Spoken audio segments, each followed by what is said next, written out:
बिहार में बीपीएससी द्वारा शिक्षा विभाग में सहायक शिक्षा विकास पदाधिकारी के 935 पदों पर भर्ती का नोटिफिकेशन जारी कर दिया गया है। जो कि इसकी योग्यता है, जो भी अभ्यर्थी स्नातक पास हैं वह इसके लिए एलिजिबल हैं। बीएड वगैरह डीएलएड बीटीसी की कोई जरूरत नहीं है, सिर्फ आपको स्नातक होना चाहिए। बहुत ही महत्वपूर्ण पद है। इस पद का जो उद्देश्य है यानी महत्व है कि जो भी आप ब्लॉक स्तर पे, जिले स्तर पर जो भी प्राइमरी पाठशाला माध्यमिक हैं, आपकी उस शिक्षा व्यवस्था को कैसे सुदृढ़ किया जा सकता है, उसके लिए आपको ऑफिसर्स नियुक्त किया जाएगा। दोस्तों ध्यान दीजिएगा, यहां पर लिखा है पद का नाम है सहायक शिक्षा विकास पदाधिकारी, जिसको बोलते हैं एईडीओ का पद है, यानी असिस्टेंट एजुकेशन डेवलपमेंट ऑफिसर जिसको बोलते हैं। ये सहायक शिक्षा पदाधिकारी के पद हैं।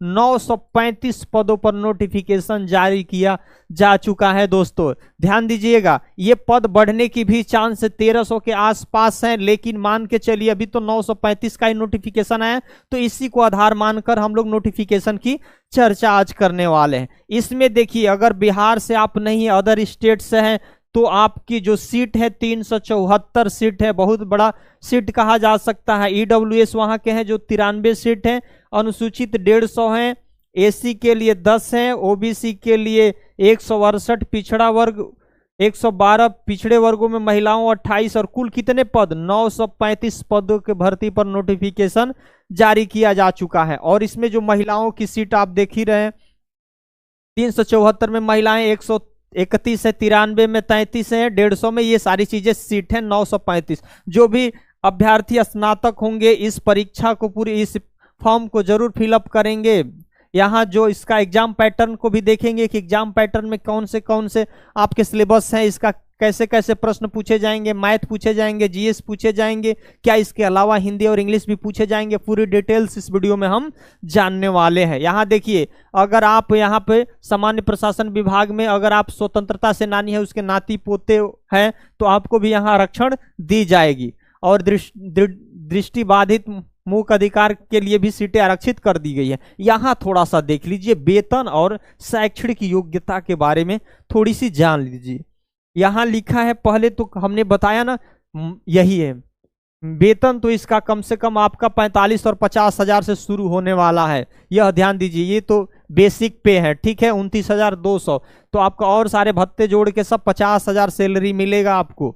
और यहाँ पे देखिए, जिसका 1/8/2025 का यानी 1 अगस्त 2025 का उम्र 21 बरस हो गया होगा, तो वह इस फॉर्म को भर सकता है। और अधिकतम एज कितना है 37 वर्ष, यानी 21 से 37 वर्ष के युवा ही इस फॉर्म को भर सकते हैं। लेकिन 1 अगस्त 2025 तक आपका 21 वर्ष उम्र होना चाहिए। वही महिलाओं के लिए कितना हो गया है, 21 से 40 वर्ष हो जाएगा। और वही एसटी होंगी तो उनको अधिकतम आयु कितना हो जाएगा, 42 वर्ष हो जाएगी। ठीक है, ये तो सारी चीजें रही। शैक्षणिक योग्यता, उम्र सीमा आप देख ही लिए। और उसके बाद कब से इसका आवेदन होगा, कब से इसका आवेदन होगा, चयन प्रक्रिया देख लीजिए।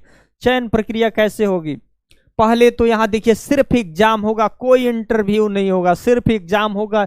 और उसी को आप अगर पास कर जाते हैं तो आपका सिलेक्शन हो जाएगा। चयन की प्रक्रिया ध्यान दीजिएगा, इसमें साक्षात्कार नहीं लिया जाएगा, लिखित परीक्षा होगा, वो भी ऑब्जेक्टिव प्रश्न पूछे जाएंगे। अब यहाँ देखिए, ऑब्जेक्टिव प्रश्न में पेपर यहाँ देखिए, सामान्य भाषा में कौन कौन आएगा, सामान्य अंग्रेजी और सामान्य हिंदी। अंग्रेजी से 30 प्रश्न पूछे जाएंगे और हिंदी से 70 प्रश्न पूछे जाएंगे। 70 30 कितना होगा, टोटल प्रश्नों की संख्या 100 हो जाएगी। समय कितना होगा, 2 घंटा। और कुल अंक कितना होगा, 100 अंक का होगा। लेकिन 30% मार्क्स दोनों में लाना होगा, यानी 30% से कम आपको नहीं लाना होगा, नहीं तो अगर आप फेल हो जाएंगे। 30% बोथ लैंग्वेज दोनों में 30% लाएंगे तभी आप क्वालिफाई होंगे। अगला, ये 2 महत्वपूर्ण जो हो जाता है, एक सामान्य अध्ययन से प्रश्न पूछा जाएगा और एक मैथ आपका रहेगा। सामान्य अध्ययन और मैथ रहेगा। सामान्य अध्ययन के 100 प्रश्न पूछे जाएंगे, समय 2 घंटा रहेगा, 100 नंबर का ये भी होगा। गणित का आपका प्रश्न हो जाएगा, ये सारे ऑब्जेक्टिव हो जाएंगे, ये भी 100 क्वेश्चन होगा और ये भी 2 घंटा का और 100 नंबर का होगा। यहां पर देखिए इसमें क्या निगेटिव मार्किंग की क्या स्थिति है, निगेटिव मार्किंग है, 1/3 निगेटिव मार्किंग है, ध्यान रखिएगा 1/3 आपका निगेटिव मार्किंग है। यहां लिखा है ना साफ शब्दों में, गलत उत्तर के लिए 1/3 निगेटिव मार्किंग है, ठीक है। ये सारी चीजें हैं। अब यहां से थोड़ा सा देख लीजिए, बाकी का तो आपको क्वालिफाई करना है 30%। इसमें प्रश्न कहाँ से पूछे जाएंगे, सामान्य जो है आपका जीएस से जो प्रश्न पूछे जाएंगे, कहाँ से प्रश्न पूछे जा रहे हैं यह ध्यान दीजिए। यहाँ पे लिखा है सामान्य, ये तो आपका क्वालिफाई करना है, तो ये देख लीजिए सामान्य अध्ययन ये है ना, यहाँ से कहाँ से प्रश्न, सामान्य विज्ञान भी आपको तैयार करना है, बेसिक, राष्ट्रीय एवं अंतर्राष्ट्रीय महत्व के समसामयिक घटना यानी करेंट अफेयर्स भी आपको तैयार करना है। भारत का इतिहास और बिहार का इतिहास से भी प्रश्न पूछा जाएगा।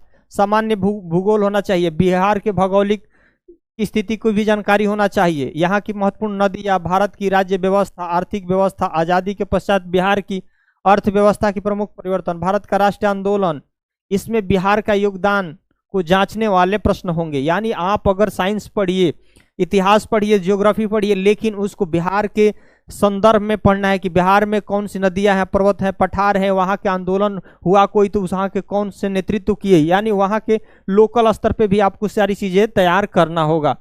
अब यहाँ देखिए सामान्य योग्यता, जनरल एप्टीट्यूड, संख्या पद्धति से प्रश्न पूछे जाएंगे, पूर्ण संख्याओं का अभिकलन, दशमलव भिन्न, मूलभूत अंक गणितीय संक्रिया, प्रतिशत, अनुपात तथा समानुपात, औसत ब्याज, लाभ हानि, सादृश्यता, यानी रीजनिंग भी इसमें रहेगा जी, ध्यान रखिएगा। सामान्य विन्यास, विश्लेषण, दृष्टि, स्मृति, विभेद, अवलोकन, ये सारी चीजें रीजनिंग भी आपको रहेगी इसमें, ये समझ लीजिए रीजनिंग से मिलता जुलता ये सारी चीजें आपको रहेगी। और उसके बाद अगर आप पास होंगे तो मेरिट के आधार पर आपका सब सिलेक्शन होगा। और दूसरी बात, इसका कब से ऑनलाइन होगा, आरक्षण तो वहीं के लोग जो होंगे उनको आरक्षण तो मिलेगा, बाकी आपको बाहरी स्टेट वालों को आरक्षण नहीं मिलने वाला है, ठीक है।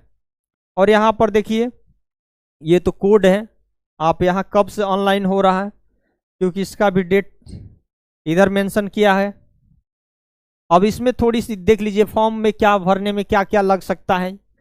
सबसे बात है कि देखिए आपका हाई स्कूल, इंटर, आधार कार्ड, आपका ग्रेजुएशन लगेगा, आपका मोबाइल नंबर, ईमेल आईडी लगेगा। वहाँ के अगर लोकल होंगे तो आप वहाँ जो आप आरक्षण पाएंगे तो उसका सर्टिफिकेट वगैरह लग जाएगा, ठीक है। ईडब्ल्यूएस होंगे तो सारी चीज़ें लग जाएगा, ठीक है।